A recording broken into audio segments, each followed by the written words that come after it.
This man probably doesn't need very much introduction as he's been wandering around the whole of the BIL conference taking amazing pictures of us. His name is Judd, and he's going to talk to us about focus and photography and how to see the world and share it with others.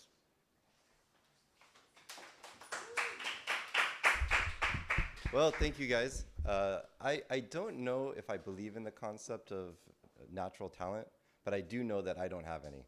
I had to develop what I do. It didn't come naturally. But what I do have is an ability to pick up things pretty quickly. Yeah, come on in. Come on in. Yeah. Yeah, feel free to come on in. Make yourselves at home. I'm just starting. So all I said was, I don't, yeah, come on in, everybody. Yeah. Oh, why not? Anyway, what I was just saying was that I don't know if I believe in the concept of natural talent, but I know I don't have it. I had to develop what I'm doing. But I do pick up things quickly, and we're talking to a group of mostly tech geeks, so I'm assuming that most of you guys do pick up things quickly. So you can get really good at this really fast. You don't need natural talent. You just need to figure out how to maneuver. There's a few things, and I can get into the mechanics of photography.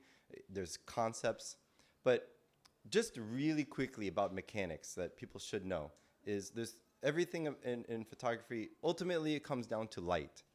If you don't have light, you don't have a photo because there's nothing to see. And there's three ways to control that light. There's shutter speed, ISO, and aperture. Shutter speed is how long is the shutter? Yeah, come on in. So I was just talking about the three things about light and how to manipulate it and how to make it brighter or darker. That's the exposure. And light, there's more light if you keep the shutter open longer. But the trade-off is blur. So, we're always struggling to get more light into the shot, but if you hold the shutter speed open too long, it's blurry. You might want that if you want like a waterfall or you want like spinning fire dancers or something. You might want a long shutter speed. You want that light trail. Yeah, come on in.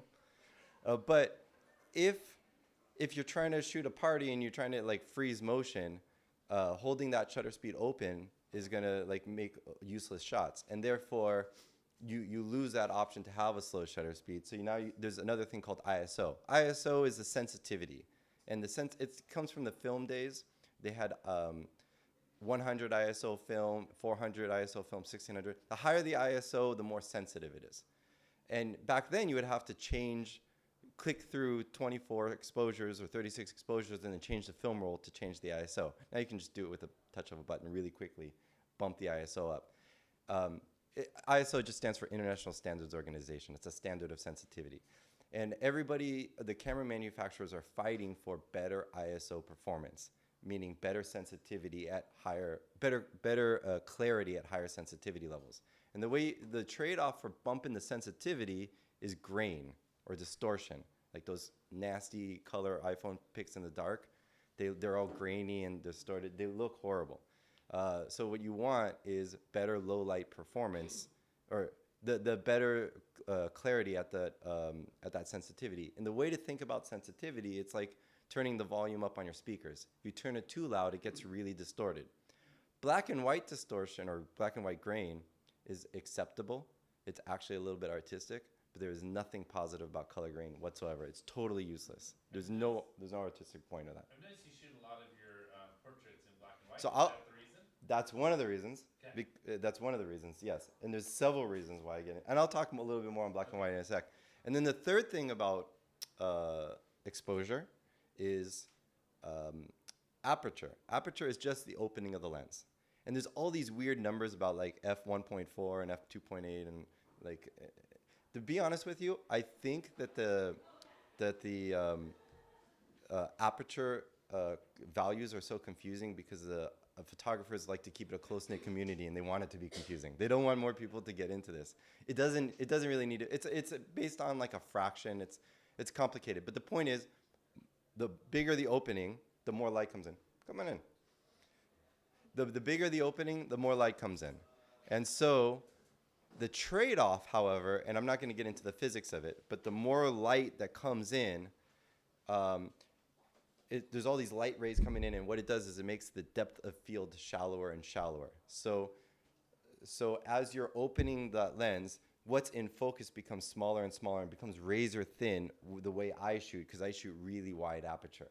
I love really wide aperture, which lets me shoot low light cleanly because I can bring the shutter speed up and make it faster, so I can freeze motion, and I can keep that grain tolerable, but the depth of field becomes shallow, and I want that because I love that effect. It blurs everything out behind and in front of what's in focus, and it creates this really dramatic, glorifying feel for the shot. So anyway, that's exposure. So there's three things, like I said. Shutter speed makes it brighter or darker, but what it affects is blur is the trade-off. ISO, the sensitivity, the effect, the brighter and darker, but the trade-off is grain and distortion. And aperture makes it brighter and darker, but the trade-off is depth of field. If you want a sharper image, you want to actually close the lens opening. You want it, you want more in focus, and then you're also going to get sharper images throughout. So that's exposure. But you know what? Most people can expose, and then most people can focus. But what really comes down, what photography really is about, is composition. Is composing badass shots. You want to make, what you basically need to do with composition is demonstrate to the world really quickly, why are you pointing the camera there? What's interesting here? And that's going to be different for everybody, because what's interesting to me is not the same thing as what's interesting to Max, or what's interesting to Julia, or what's interesting to Steve. Everyone's got a different, they look at the world and they different things catch their eye. So what you need to do with photography is show the world what caught your eye. And hopefully that's going to be interesting to other people. But whatever it is, it's always kind of cool to see other people's perspective on the world and to get that in.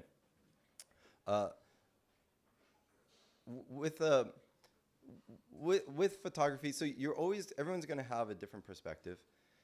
And what I try to do, the way I shoot, is I don't document. A lot of photographers, they buy all this gear and they have all this expensive equipment, and they're basically documenting. They're just capturing what's around them. But what I want to do is I don't document. I mean, see, documenting you can do with a security camera. That's going to document you recorded what's there, you know. But what I don't document, I glorify. I'm trying to really bring a lot of attention and focus on the figures that I'm shooting. So part of that comes from shooting really wide aperture. It makes a very shallow depth of field, and it puts a lot of attention on that subject that I got in focus. It's like drawing an arrow on the photo, and it's taking people's attention and pulling it in that direction. And that's powerful, because if you're pulling people's attention, now you're in control of the viewer, and you're guiding them along an experience, and that makes a really cool photo. Another thing I do is black and white. Black and white, there's a lot of reasons I do it. First of all, everyone's got their own thing, what they like, but if the colors are not interesting to me, then I don't want them in the photo. Usually when we're in low light, there's like yellowish light, makes everyone kind of orange, and the colors are just not fascinating. So I just remove them. Julia, you have a question? Why do you then shoot in black and white mode and not in color mode, and then do black and white in Lightroom later? Yeah. So I'm just doing that because I shoot so many photos that I physically can't deal with what I got on my plate, so that just makes it faster. Okay. But that's sacrilege in photography to do what I do. Like, I also find that if I'm shooting in black and white, I see things just differently. Yes, exactly. So even if I shoot raw, and raw is just the unprocessed image. It's a straight image. I even still turn the screen into black and white mode, because I know I'm going to use those as black and white shots later, because it gives you a totally different perspective on the scene. But I shoot in JPEG, and photographers consider that heresy. No. A lot of photographers do. A lot of photographers do. They're like, what are you, crazy? You're sacrificing a lot of details. I don't have time. I just shoot in JPEG, black and white. The color information's gone. I can't get it back, and I don't care, because I know what I want, and I'm happy with it. A lot of photographers don't do that because they'll lose their options, but I'm processing such a high volume that I don't have the time to go through all those options per photo anyway. I really don't.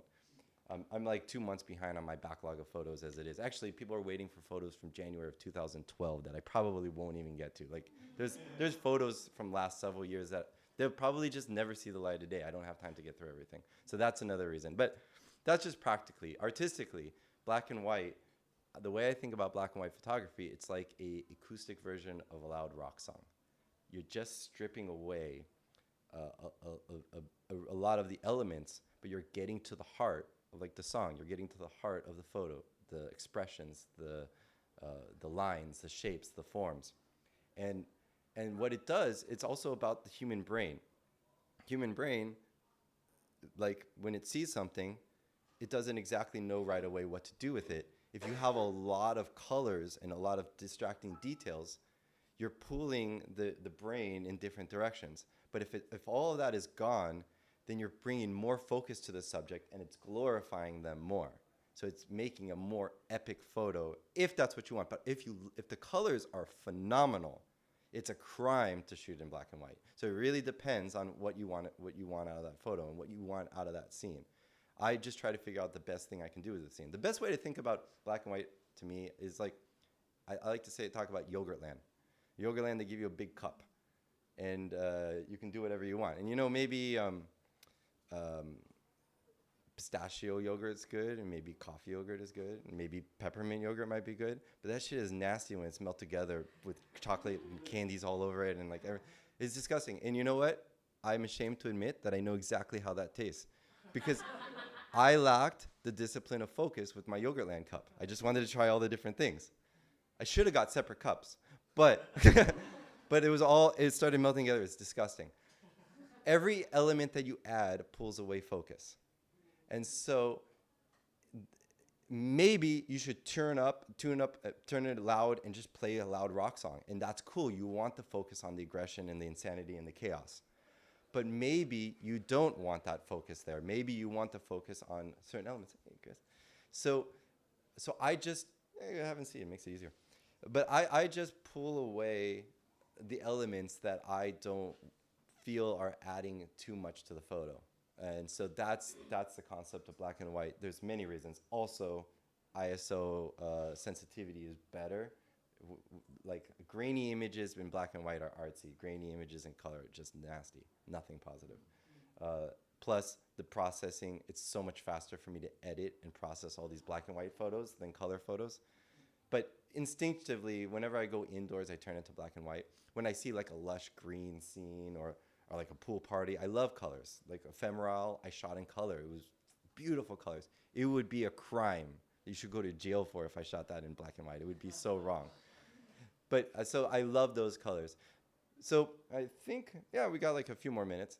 I can talk like forever on photography. Like there's so many, I didn't prepare anything. I'm just talking about stuff. Yeah, go ahead. I'm curious on your post-processing, like because you're going through so many photos. Yeah. That was a really interesting comment you made on it's faster to edit black and white photos. Yeah. Like what's the post-processing on black and white look like? Do you just Yeah, I know. I switch just contrast like around, or- touch the contrast, the clarity, and maybe bring up. No, there's no white balance in black and white at all. Maybe bring up like I might smooth it out a little bit. Usually I smooth out girls. Guys, I'll leave it grittier. Girls, like if it's grainy, I kind of smooth it out.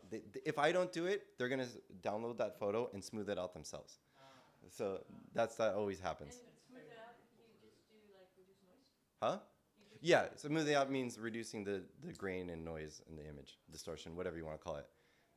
But guys, I actually tend to leave it grittier, and I think it works. And then there's like a couple shot, and then I'll actually smooth it out a little bit. It's like I'll give the girl like the girls don't like to be grainy and gritty. It's usually, so I'll do that. And color. Then I gotta look at like their skin tone. I gotta look at the scene. I'll boost colors. It's so much more work when I process through that. Framing, like the framing, because one of my Facebook profile photos is one you've taken. Sure, So a lot of people. I know. I have now over 10,000 Facebook profile photos that are mine. For real. They fly me out to events all over the country to shoot. And I'm not a photographer. At least I don't identify as that. I don't support myself with this. I'm not a professional photographer. I'm an enthusiast. Work is great. I'm an enthusiast. And I think that you want an enthusiast when you're having an event because you want somebody that's not just there to just do their job and go home. You want somebody that's there because they just like to capture beautiful photos. That's what matters.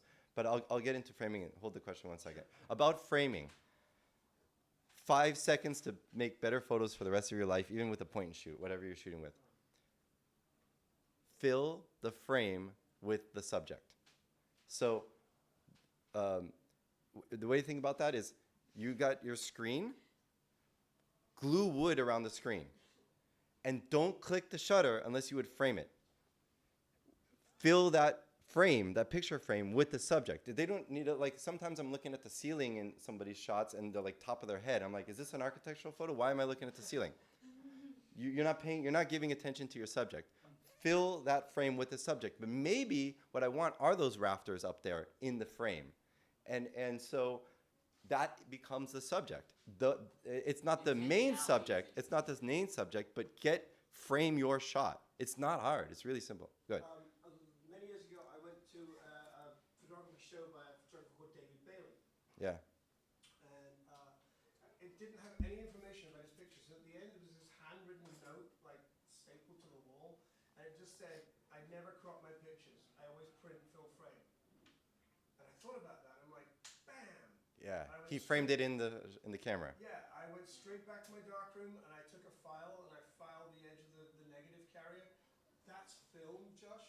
Yeah, I know film. And so I filed the edge of the negative carrier, and from that day onwards, I've always printed full frame. I don't crop my pictures because I get it right when I take a picture. Yeah, get it right when you take I mean, it's okay to crop in a little bit afterwards if you have to, but you don't want to have to do that. You want all that detail there.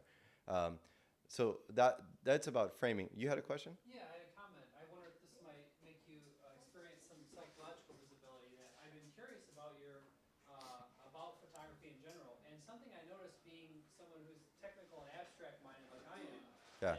that your enthusiasm for it kind of puts you really sensually in the moment of the place you're at, rather than Yeah. daydreaming. You're really there Yeah. with your subjects, seeing the world and thinking about what is this moment, how to capture Yeah. it.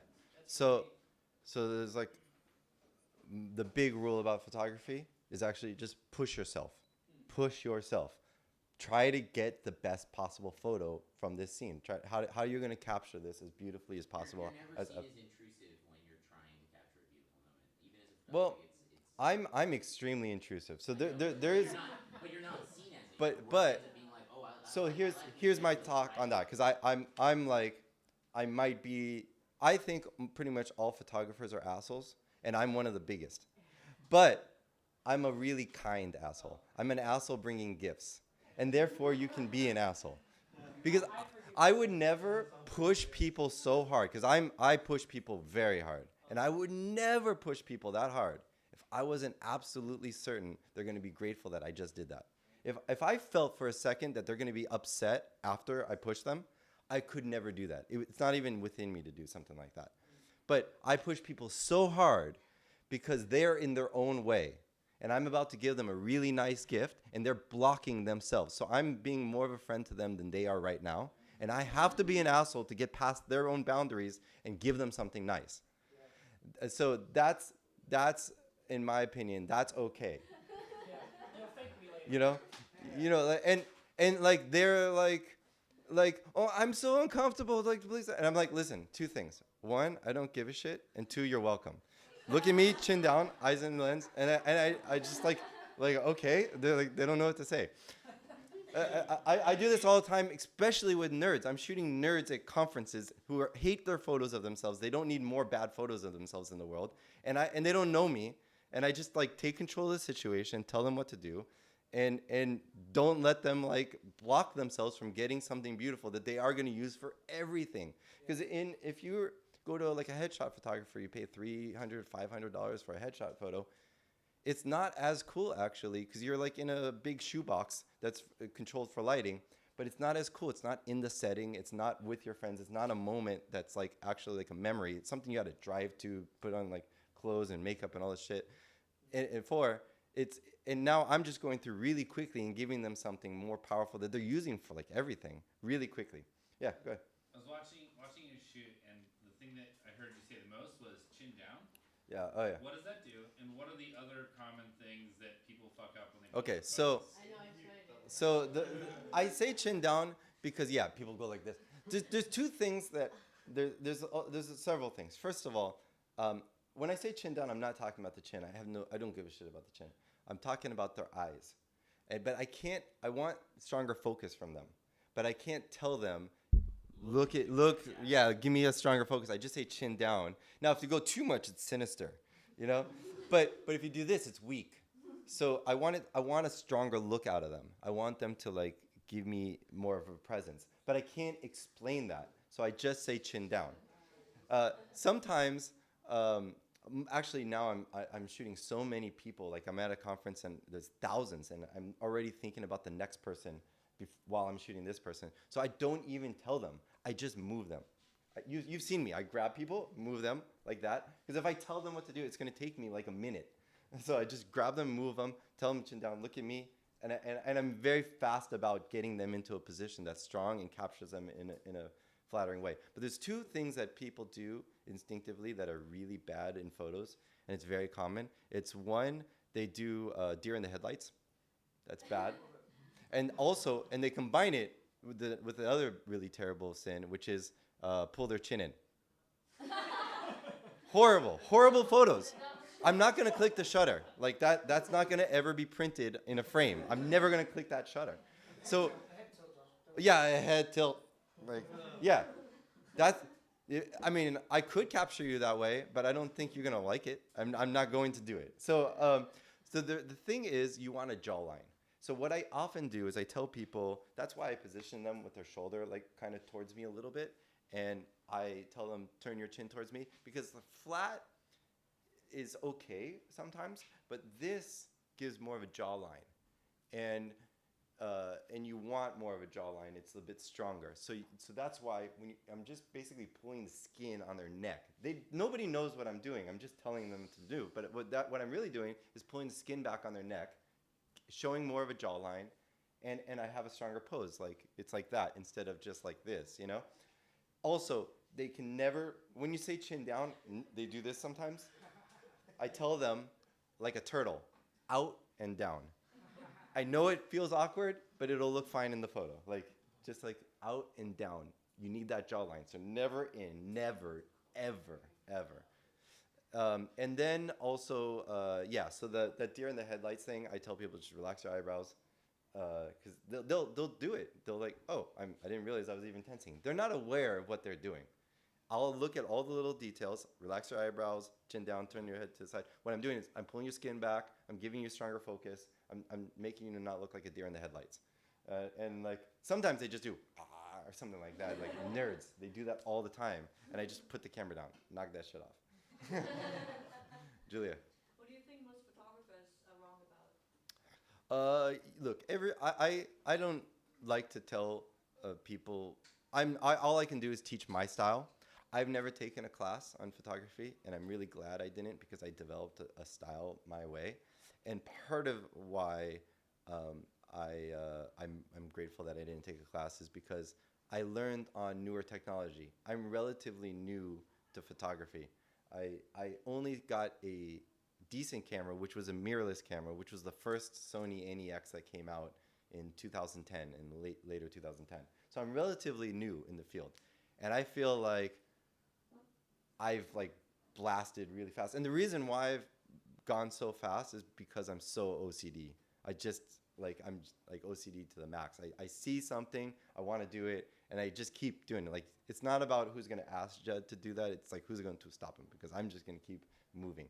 And I really want to like capture the scene. So basically, photography for me is like I'm playing an action video game all the time. And my friends keep encouraging it because there's real world positive results, not like Grand Theft Auto. But what I think most photographers are wrong about is they gotta get rid of SLR gear. I feel so strongly about that, and I say that with empathy. They've invested tens of thousands of dollars into lenses and gear. They don't want to switch, and they've gotten so many beautiful photos. And you can get great photos with Canon and Nikon gear. But mirrorless is the future for so many reasons. Let me grab that. First of all, it's smaller.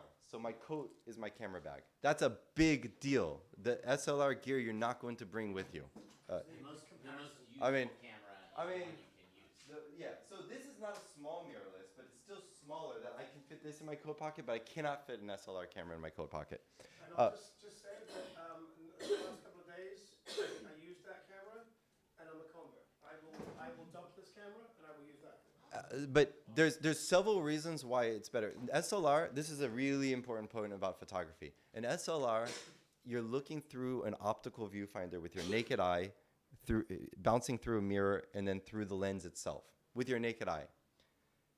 That was really valuable at one point, but now you're looking through a screen, because the reason why this is smaller is because there is no mirror box. It just goes straight to the sensor. So now they're able to be more compact, and this is still bigger than I like. I was using a smaller one before, but they're able to be more compact that way. And you're not looking through your naked eye at the world anymore. You're looking at a screen. And the biggest thing about that is the fact that you can see the exact exposure before you click the shutter. You can see the exact scene before you click the shutter. No beginner should get into photography without having that ability to see the exact exposure before they click the shutter. It's so important. That way you can shoot in manual mode. When you're looking through your naked eye, you can't shoot in manual mode. You have to rely on the camera to figure out the exposure. For the most part, it's very hard to shoot in manual mode if you're looking through your naked eye. You don't know exactly how it's going to come out. And so no beginner should get a camera that they can't see that. And I think professionals shouldn't be using a camera that you can't see the exact scene before you click that shutter. That's a big deal. A second thing is there's this thing called focus peaking. Focus peaking is like, I'll show you guys another time, it won't show up here, but it's basically lighting up the focus points with yellow dots. So now you can shoot with manual lenses, just line up the yellow dots on whatever, on somebody's eyeball, on the tip of the chair, whatever you want in focus. And now, now manual focus is faster than autofocus. Professional photographers will not believe me when I say that. They're like, are you fucking crazy? There's no way that manual focus is faster than autofocus. You're not a machine. There's no way that's possible. I'm way faster with manual focus. Not even close. And the reason is, if every single shot was dead center, I wanted the point of focus dead center in that part of the screen, of course autofocus is faster because it's a machine. But I sometimes want to pull the eyeball a little left or a little right or down or in the corner. I want to pull the point of focus somewhere not in the dead center. And therefore, autofocus will make me have to like center focus, get it in focus, and then recompose. Exactly. And it slows me down. And now I can just, wherever the image is in the screen, I'm able to focus on it with a manual focus. I'm a million times faster, and I'm able to compose so much more. Autofocus will limit me for focusing. So I'm done with autofocus. I only use manual lenses. I don't even use Sony lenses on this. I just adapt like Leica mount lenses, other lenses. I only use manual. Also, no zooms, ever.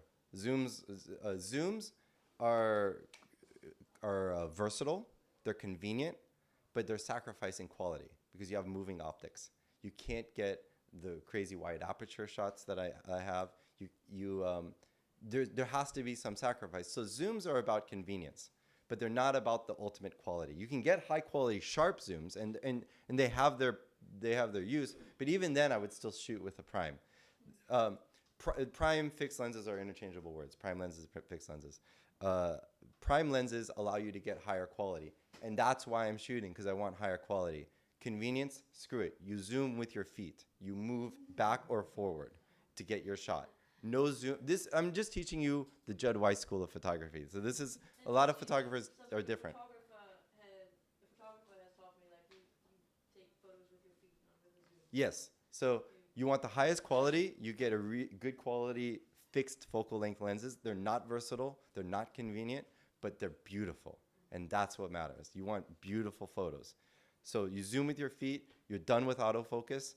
And another thing about mirrorless cameras, you're not trapped to that viewfinder. You can move your hand up, get this in focus really quick, bring it down. not get like crumbs on your cheek or contort your body in weird ways, and also tip all the people off when you're trying to be a sneaky bastard. So that's important. Is 50 millimeters your favorite focal length? You know, I started out really wide, and I keep getting narrower and narrower. So I started out shooting, when I first got my first camera, it was a 16 millimeter on a crop sensor. So it was a 24 millimeter equivalent. That just means a wider lens angle. Then I started shooting 35 millimeter, which was a little bit less wide. And I loved that. And I was like, all right, this is way better, because the other thing was just ridiculous. It was making everybody distorted on the edges. The wider it is, the more distortion of the image on the edges that you get. So it's really unflattering if you're shooting people, you're making them look fatter and, you know, like wider. And it's just not very flattering. So 50 has been my new baby. Like when I got this, I lose the convenience of getting wider shot. I have to back up more. But yeah, it's just gorgeous. I love the results I'm getting.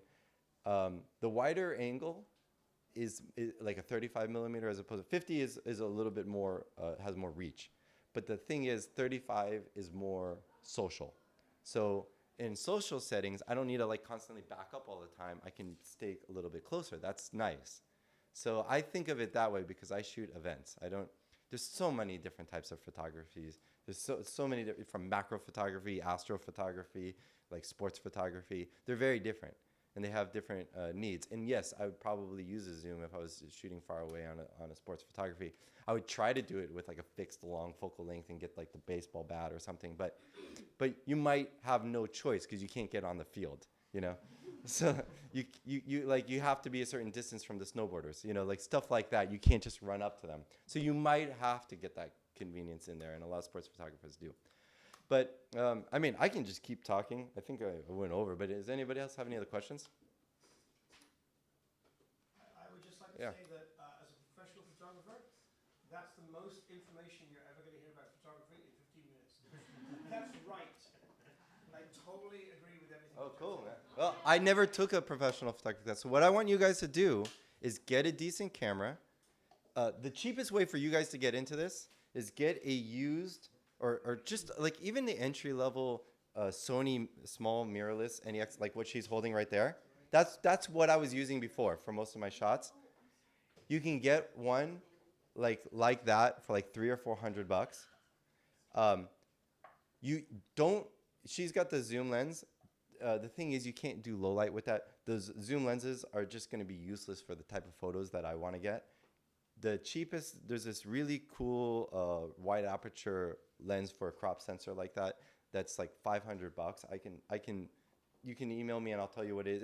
It's by a Hong Kong company called SLR Magic, and they don't even make lenses for SLR. It's just they have a stupid name.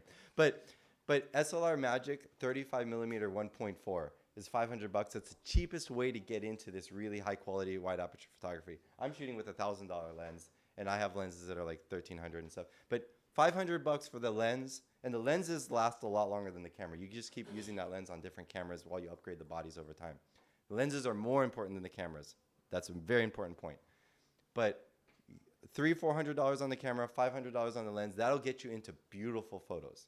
And then you can start doing that. And what I want you to do is just show the world your perspective, what catches your attention, and explain with every photo why are you pointing it that way, in that direction. Guys, thanks so much for having me. I appreciate it.